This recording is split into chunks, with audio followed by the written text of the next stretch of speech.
I had somebody contact me about what my collection looks like, and I thought, you know what? Rather than do a posting with a bunch of stills and a bunch of writing and typing, which I don't like doing, I'm gonna give you some. I don't know. Maybe this will take 10 minutes per episode. I don't know how many episodes this is going to take. I have that many. So my first idea to get into watches. My wife got annoyed with me. We were first married. She said, "You never know what time it is. You don't have a watch." I said, "Okay, so I'll go get one." I was at the hospital, and this young kid was on the elevator, had this really cool looking watch, and it was Russian. And we have a big Ukrainian population in this area. And he showed it to me. It wasn't anything like this. It was a hand cranker. And I said, "Hey, where can you get that?" And he's like, "No, no, no. This is custom made in Russia. My dad had it made for me." And I thought, yeah, sure, buddy. 16-year-old Ukrainian boy. That's okay. So I went online and I found something I liked. And it was this case, but not that dial. This is the Scuba Dude. This was back in 2011. Everybody, I think, pretty much knows this horrendous bracelet, but that got me started. This was actually a KGB original. I thought, hey, something with KGB, that would be cool. And then I decided it's not. So I picked up a Scuba Dude. That was around January 2011. My birthday is March. So I was back online looking around, and I found this guy. Of course, I had to buy it. The Amphibia Reef. These are quite nice, very interesting. I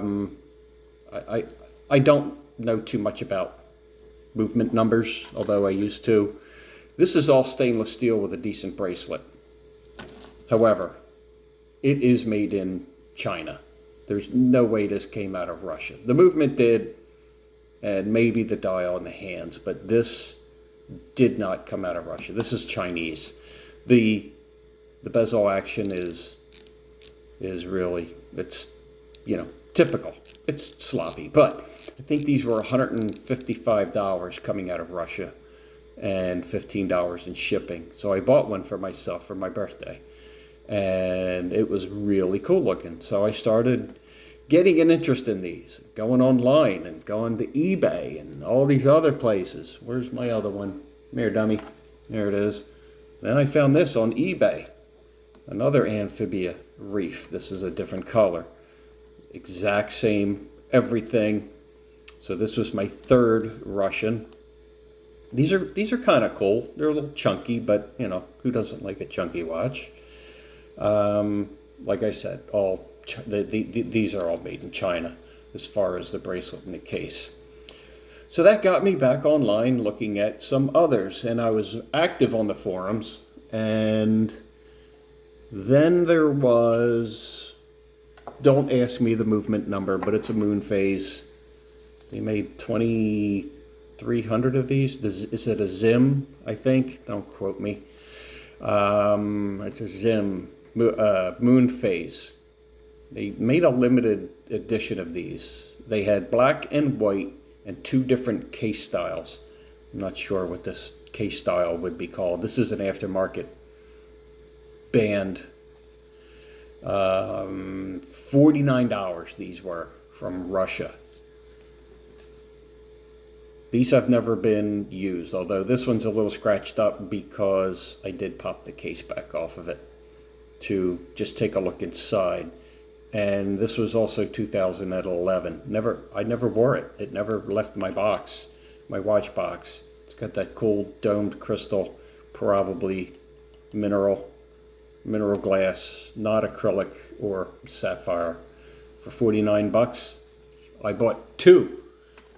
Where's the other one? I bought the black one. Never left my watch box. They were just too cool. And I thought for $49, maybe I'll sell these one day and make a buck or two. Maybe I could sell these for, I don't know, $52. Maybe I'll put them on eBay, buy it now, $52. I'll make $2 over 12 years. Sure, what could go wrong? Same case, I believe this is chrome plated, probably just a base metal, bronze or brass. So there's the dome crystal. So there was my first introduction into watches and Russian in general, because I just think they're cool.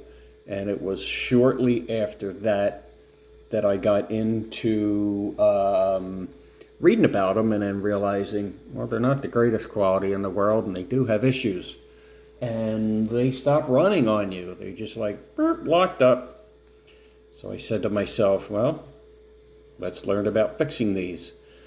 There weren't many resources online, so I bought some tools, bought some equipment, and just started taking them apart and tinkering. And that's where a lot of my videos come from, of me learning it and teaching myself how to do it and getting into things. Yeah, that was my start. I've got a bunch more of these pieces to show. I'm sure somebody will tell me the movement on this. It's on the forums, the Watch You Seek forums, because I did a posting on these. There aren't many of these out there, let alone new old stock like these two. These will stay in my watch box, just hanging around.